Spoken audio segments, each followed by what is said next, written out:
Welcome to job finder दोस्तों। और देखिए आज हम डिस्कस करेंगे दिल्ली पुलिस का 8 दिसंबर 2017 का, यानी कि जो लास्ट आपका पेपर हुआ था उसका मैथ का सॉल्यूशन। ठीक है, यहाँ पर हम सभी मैथ के क्वेश्चन डिस्कस करने वाले हैं, जितने आपके क्वेश्चन मैथ में पूछे गए थे।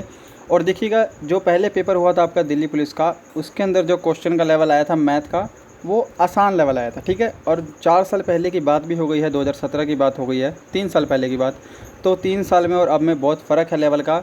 पेपर आपका कौन कंडक्ट करवा रहा है? एसएससी कंडक्ट करवा रहा है। ठीक है, तो एसएससी के जितने भी प्रीवियस ईयर के क्वेश्चन अब जो आए हैं सीएचएसएल, सीजीएल, एमटीएस में, वो सभी आपको करके जाने चाहिए जो नए पैटर्न पे क्वेश्चन है। ठीक है, तो ये हम क्वेश्चन पेपर डिस्कस करते हैं।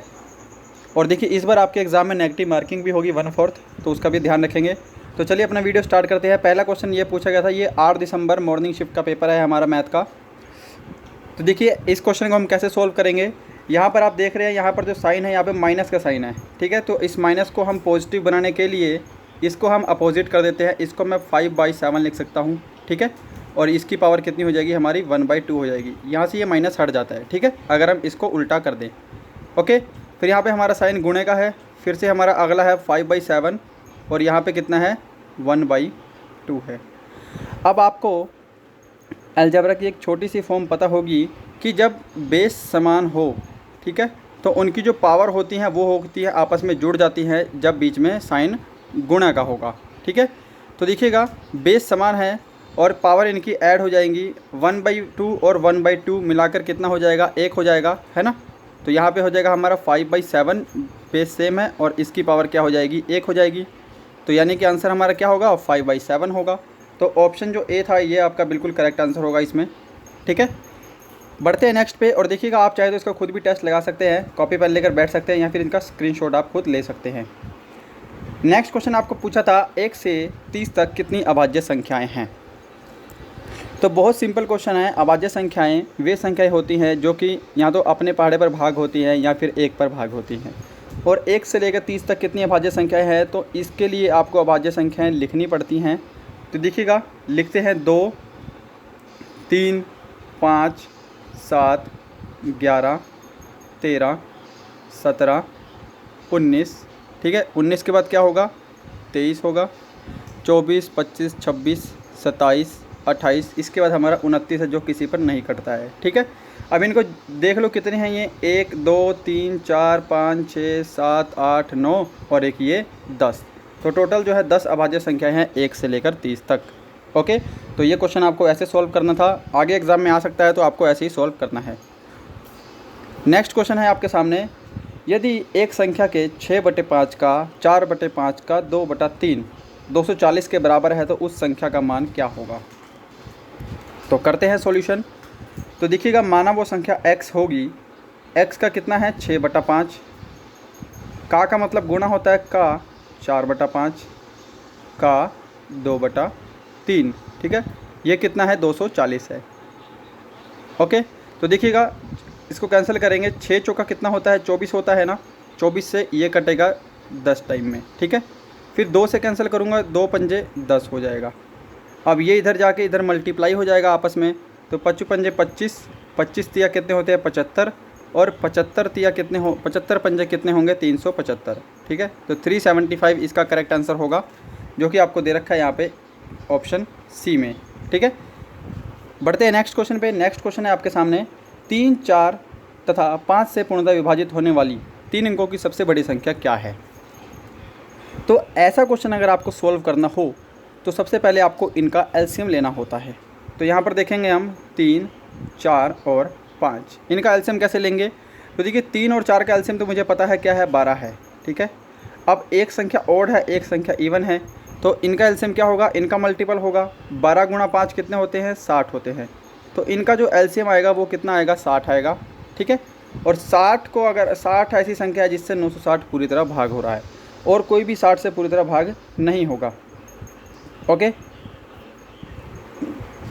60 सॉरी ये 960 है, ये सबसे बड़ी संख्या है इनमें जो 60 से भाग होगी। ठीक है, क्योंकि 900 भी 60 से भाग हो सकता है। ओके, पर यहाँ पे पूछा है सबसे बड़ी संख्या, तो 960 आपका करेक्ट आंसर होगा। ठीक है, बढ़ते हैं नेक्स्ट पे। नेक्स्ट क्वेश्चन देखिएगा, अभी नेक्स्ट क्वेश्चन आपको इतना सिंपल दे रखा है सिंपलीफिकेशन का, तो इसको सॉल्व करने की ज़रूरत नहीं है, ठीक है। इसको आप खुद सॉल्व कर सकते हैं, आपके सामने करेक्ट आंसर भी दे रखा है, इसमें टाइम वेस्ट नहीं करेंगे अपन। क्वेश्चन नंबर 91 देखते हैं। 91 है 3500 के 3/7 के 40% के 25% का मान क्या होगा। इतना सिंपल क्वेश्चन आया था आपके एग्ज़ाम में पिछली बार, और देखिए इस बार मैथ इतना सिंपल नहीं आएगा, क्योंकि इस बार अगर आपने MTS का पेपर भी देखा होगा तो उसका लेवल भी इससे अच्छा था, ठीक है। जो 2018 का MTS का पेपर था ना, वो इससे अच्छा उसका लेवल था। तो इस बार आपके लेवल में शायद अभी तक एडवांस मैथ के 2 या 3 क्वेश्चन आए हैं, तो 2 या 3 क्वेश्चन ही आएंगे, है ना। बट इस बार जो है ऐसा लेवल नहीं आएगा, इससे अच्छा लेवल आएगा, तो आपको अच्छे से प्रिपेयर करना है। ये पिछला पेपर है, आपको गो थ्रू होना है कि कैसे टाइप के क्वेश्चन पूछे गए थे और ये क्वेश्चन आपको आते हैं या नहीं आते हैं। तो सॉल्यूशन देखिएगा, क्या बोला है आपको, 3500 के 3/7 के 40%, जिसको हम 40/100 लिख सकते हैं, का 25% का मान क्या होगा, है ना। सिंपल सी बात है, 0 से 0 कैंसिल हो गई, 7 से कैंसिल करेंगे, 7 पंजे 35, ओके। अच्छा 25 से कम 25 और 25 चौके 100, 4 से ये कैंसिल हो जाएगा 10 टाइम में, ठीक है। 5 तिया 15, 15 दहा कितने होते हैं, 150 होते हैं, तो 150 आपका करेक्ट आंसर होगा, जो कि आपको यहाँ पे दे रखा है ऑप्शन 3 में, राइट। बढ़ते हैं नेक्स्ट पे। उम्मीद करूँगा सबको समझ में आ रहा होगा। थोड़ा स्पीड में करवा रहा हूँ क्योंकि ज़्यादा टफ क्वेश्चन नहीं है, कुछ ऐसे क्वेश्चन भी नहीं है कि जिनको मैं आपको समझा सकूँ, ठीक है। बिल्कुल ईजी वे वाले क्वेश्चन हैं, ठीक है। नेक्स्ट क्वेश्चन देखिएगा, x/y कितना है, 2/3 है, तथा z और w का मान दे रखा है 5x और 7x। तो आपको x, z और y, w का मान बताना है। तो देखिएगा, पहली बात आपको दे रखा है x और y का मान कितना दे रखा है, आपको 2/3 दे रखा है। अच्छा, अगर आपको मैं बोलूँ z का मान, तो z का मान कितना है, 5x है, और x कितना है, 2 है, तो 5 दूनी कितने होंगे, 10 होंगे, z का मान 10 हो जाएगा। w का मान कितना है आपके सामने, w का मान है 7y, y की वैल्यू 3 है, तो w की वैल्यू कितनी हो जाएगी, 7 तिया 21, ठीक है। अब आपको बोला है x z, ठीक है, x और z 10 दूनी कितने होते हैं, 20 होते हैं। यहाँ पर देखिएगा, इसको यहीं पे कर लेते हैं, 10 दूनी कितने होते हैं हमारे, 20 होते हैं, ओके। अच्छा, और बोला है y और w, तो 21 तिया कितने होते हैं, 63 होते हैं। तो यह आपका आंसर होगा, ये आपसे पूछा गया था, ओके। बढ़ते हैं नेक्स्ट पे। नेक्स्ट क्वेश्चन देखिएगा, आपके सामने एवरेज का है, वो है कि 19, 63, 51, 78, 47 तथा a का औसत 49 है, a का मान क्या होगा। तो औसत क्या होता है, आंकड़ों का जोड़ बटे आंकड़ों की संख्या, है ना। तो यहाँ पर आपको इन सबको जोड़ना पड़ेगा पहले, 19, 63, 51, 78, 47 और a को। तो देखिए 19, 63, 51, 78 और a को अगर आप जोड़ेंगे तो ये आपका बनेगा 258 प्लस a, ओके। अब ये संख्याएं कितनी हैं, 1, 2, 3, 4, 5, 6, तो टोटल 6 संख्याएं हैं, 6 से भाग कर दिया, और इनका एवरेज हमको दे रखा है कितना, 49। करेक्ट है जितनी बात, ओके। अच्छा, अब 6 को हम क्या करेंगे, 49 से मल्टीप्लाई करेंगे, तो 6 को 49 से मल्टीप्लाई करेंगे, 9 6 54, तो यहाँ पे हमारा जाएगा 294। हमको बोला है a की वैल्यू, ठीक है। अब देखिए यहाँ पे 258 plus a is equal to 294, तो ये 258 इधर जाके माइनस हो जाएगा, तो यहाँ से हमारा a कितना आ जाएगा, a आ जाएगा हमारा 36, ओके। तो ये आपका करेक्ट आंसर होगा, ऑप्शन 3 वाला। नेक्स्ट क्वेश्चन देखिएगा, नेक्स्ट आपके सामने दे रखा है कि एक मूलधन पर एक निश्चित ब्याज दर से 2 वर्ष का साधारण ब्याज तथा चक्रवृद्धि ब्याज 1400 रुपये तथा 1470 रुपये है, मूलधन क्या होगा। तो देखिएगा, आपको एक चीज़ पता होगी कि जो मूलधन है, जो साधारण ब्याज है, वो हर साल समान दर से बढ़ता है। अब 2 साल का साधारण ब्याज अगर 1400 है, यानी कि पहले साल 700 होगा, दूसरे साल भी 700 होगा, है ना, सेम बढ़ता है तो 700 हो गया। बट चक्रवृद्धि ब्याज में क्या है, पहले साल तो 700 ही रहेगा, पहले साल चक्रवृद्धि ब्याज और साधारण ब्याज क्या होते हैं, समान होते हैं, और दूसरे साल 700 तो है ही, प्लस 70 और फालतू है, तभी ये कितना है, 1470 है, ठीक है। तो यहाँ से पहले आप दर निकाल लीजिए। अब दर कैसे निकालेंगे, देखिए 70 जो है वो 700 का कितना प्रतिशत है, आपको ये निकालना है। तो यहाँ पर हम देखेंगे, यदि मैं इसको मिटा देता हूँ, ठीक है। अब हमको पता लग गया हमको क्या निकालना है, कि जो है 70 है वो 700 का कितना प्रतिशत है, ये आपकी दर आ जाएगी। तो यहाँ से दर कितनी आ गई आपकी, 10% दर आ गई। अब यहाँ पर देखिएगा, 10% की वैल्यू कितनी है, 700 है, ठीक है। तो 100% की वैल्यू कितनी हो जाएगी, 7000 हो जाएगी। यहाँ पे आंसर हमारा ये वाला बिल्कुल करेक्ट होगा। या फिर आप फॉर्मूला लगा कर भी कर सकते हैं। इतना स्टेप सबको समझ में आया है ना। फॉर्मूला से लगा लेता हूँ मैं, आपका थोड़ा आसान आपको हो जाएगा। तो देखिएगा, साधारण ब्याज का फॉर्मूला क्या होता है, ब्याज गुणा 100। ब्याज कितना है आपका 1400 इंटू 100। समय आपको दे रखा है 2, और दर आपको कितनी दे रखी है, हमने निकाली थी 10%। तो ये हमारा प्रिंसिपल का फॉर्मूला होता है, ब्याज गुणा 100 और दर गुणा समय। ठीक है, मैंने यहाँ पे फॉर्मूले में इम्प्लीमेंट कर दिया। अब देखिएगा 0 से 0 कट गई, 2 सतह कितने होते हैं, 14 होते हैं। तो 7000 आपका यहाँ से करेक्ट आंसर होगा। नेक्स्ट क्वेश्चन देखिएगा, नेक्स्ट है 95 है कि 12 वस्तुओं का क्रय मूल्य 15 वस्तुओं के विक्रय मूल्य के बराबर है, तो हानि प्रतिशत क्या होगा। तो देखिएगा, सिंपल सा सॉल्यूशन है। अगर आपके सामने ऐसा कोई भी क्वेश्चन कभी भी आ जाए, तो आपको क्या करना है, जब एक तरफ क्रय मूल्य और एक तरफ विक्रय मूल्य दिया हो, तब इनका आपको डिफरेंस लेना है। इनका डिफरेंस कितना है, 3 है। और जो विक्रय मूल्य के बराबर होगा ना, वो आपका अपॉन में आ जाएगा, और इनटू आपको 100 कर देना है। यहाँ से आपका करेक्ट आंसर आ जाएगा। 3 पंजे कितना होता है, 15 होता है, और 5 को हम 100 से कैंसिल करेंगे तो 20 पंजे 100 होता है। तो 20% की आपको क्या हुई है, हानि हुई है। ठीक है, बढ़ते हैं नेक्स्ट पे। उम्मीद करूँगा समझ में आया होगा सबको। नेक्स्ट क्वेश्चन है आपके सामने यहाँ पे कि एक व्यापारी एक टेबल पर 10% तथा 20% की 2 क्रमिक छूट देता है, तो दी गई नेट छूट प्रतिशत में क्या है। तो देखिए, 2-3 तरीके से कर सकते हैं आप इसको। एक सस्सी रेट से कर सकते हैं, x + y into XY upon 100, है ना, इस तरीके से कर सकते हैं। बट मैं इस तरीके से नहीं करूँगा। माना हमने शुरू में हमारे पास कितना है, 100 है। ठीक है, पहले 10% की छूट दी उसने, तो वो हो गया 90, करेक्ट है बात। फिर उसने 20% की छूट दी। 90 का 20% कितना होता है, 18 होता है। तो 90 में से हम 18 माइनस कर देंगे, सीधी सी बात है। तो यहाँ पे कितना आ जाएगा, 10 में से हट के 2, यहाँ पे हो जाएगा हमारा 72। ठीक है, अब यहाँ पर देखिएगा, पहले चीज़ की 100 की थी, अब कितने की हो गई, फाइनली 72 की हो गई। 72 की हो गई, तो कितने की छूट दी उसने, 28 की छूट दी है। इनका बीच का डिफरेंस कितना है, 28। तो यहाँ पे 28 आपका करेक्ट आंसर हो जाएगा। ओके, बढ़ते हैं अपने नेक्स्ट क्वेश्चन की तरफ। नेक्स्ट क्वेश्चन है आपके सामने कि एक व्यक्ति 8 किलोमीटर घंटे की गति से चल रहा है।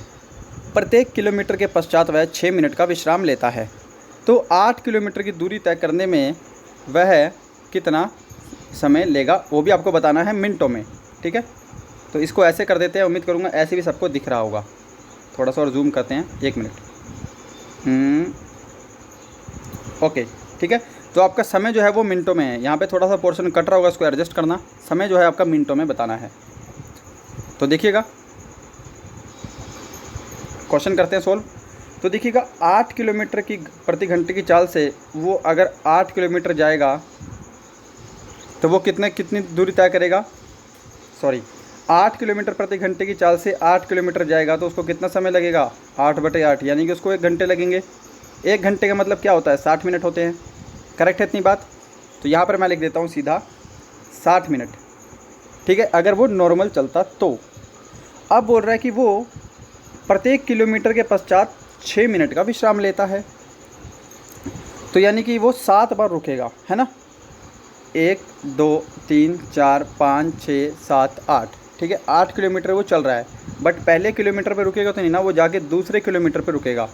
फिर ऐसे ऐसे करते करते यहाँ तक रुकेगा, तो हमारा पहला वाला माइनस हो जाता है। ठीक है, क्योंकि वो 1 किलोमीटर के पश्चात रुक रहा है, तो वो पहले दूसरे किलोमीटर पे जाके पहली बार रुकेगा। इसलिए आपको पहला वाला माइनस कर देना है और बाकी सारे जोड़ लेने हैं। यानी कि यहाँ से मेरे को एक चीज़ पता लग गई कि वो 7 बार रुकेगा। कितनी बार रुकेगा, 7 बार रुकेगा। अब 7 बार वो 6-6 मिनट के लिए रुक रहा है, तो वो कितनी बार रुकेगा, 7×6 42। तो वो 42 मिनट के लिए और रुकेगा, तो उसे कुल कितना समय लगेगा, इनको जोड़ देंगे, 102 मिनट उसको टोटल लगेंगे। ठीक है, उम्मीद करूँगा समझ में सबको आया होगा। ओके, बढ़ते हैं अपने नेक्स्ट क्वेश्चन पे। और नेक्स्ट क्वेश्चन है आपके सामने ये रहा कि PQ तथा R ने साथ मिलकर एक व्यापार आरंभ किया। P की पूंजी Q की पूंजी का 3 गुना है तथा Q की पूंजी R की पूंजी की आधी है। उनकी पूंजी का अनुपात क्या है। बहुत ही सिंपल क्वेश्चन आपके एग्ज़ाम में आए थे। ठीक है, और देखिए बहुत ही जल्दी आपके पास दिल्ली पुलिस की क्लासेस स्टार्ट होंगी, मैथ की, GK की और कंप्यूटर की। ठीक है, तो नए हैं तो प्लीज़ सब्सक्राइब जरूर करना, चैनल से ज़रूर जुड़ना। तो देखिएगा, यहाँ पर मैं लिख देता हूँ पहले क्वेश्चन सोल्व करने के लिए P, Q और R। ठीक है, पीछे से सॉल्व करेंगे ऐसे क्वेश्चन को कि अगर मैंने माना R 100, R मैंने 100 माना, तो Q जो है वो R का आधा है, तो Q कितना हो जाएगा, 50 हो जाएगा। करेक्ट है इतनी बात। बट P जो है वो Q का 3 गुना है, तो वो P कितना है, 150 हो जाएगा। 50 का 3 गुना 150 हो जाएगा। इतनी बात क्लियर हो गई। अब यही तो आपसे अनुपाती तो पूछा है, 50 से कम 50, 50 दूनी 100, 50 तिया 300, सॉरी 50 तिया 150, तो यहाँ पे आपका ये आंसर हो जाएगा 3, 1 और 2 का रेशो। ठीक है, बढ़ते हैं नेक्स्ट क्वेश्चन में। 100वां क्वेश्चन और आपका ये क्वेश्चन लास्ट है। ओके, तो इस क्वेश्चन को आपको ध्यान से देखना है। क्वेश्चन थोड़ा लंबा है इसलिए मैंने इसको छोटा कर दिया, नहीं तो फिर आपका क्वेश्चन स्क्रीन पे नहीं आता, कट जाता। ये क्वेश्चन दे रहा हूँ मैं आपको होमवर्क के लिए, इसको सोल्व कीजिए और कमेंट बॉक्स में इसका आंसर दीजिए। नेक्स्ट वीडियो में मैं इसका सॉल्यूशन बताऊंगा आपको। थोड़ा सा क्वेश्चन अच्छे लेवल का है तो आपको ये क्वेश्चन सोल्व करना चाहिए। ठीक है, कि बी तथा सी एक कार्य को 15 दिन तथा 25 दिन में कर सकते हैं। उन्होंने कार्य आरंभ किया, परंतु कुछ दिन के पश्चात बी ने कार्य छोड़ दिया। ठीक है, शेष कार्य सी ने 9 दिन में पूरा किया। प्रारंभ से कितने दिन के पश्चात बी ने कार्य छोड़ा था। तो थोड़ा सा क्वेश्चन लॉजिकल है, अगर आप लॉजिकल सोचेंगे तो इस क्वेश्चन को जरूर सोल्व कर देंगे। ठीक है, तो ये क्वेश्चन आपके होमवर्क है, इसको जरूर सोल्व करना, नहीं तो नेक्स्ट वीडियो में आपको सोल्यूशन दूंगा। तो यही था आज का वीडियो, उम्मीद करूँगा हेल्पफुल लगा होगा। मिलते हैं नेक्स्ट वीडियो में, तब तक के लिए bye bye and thank you so much.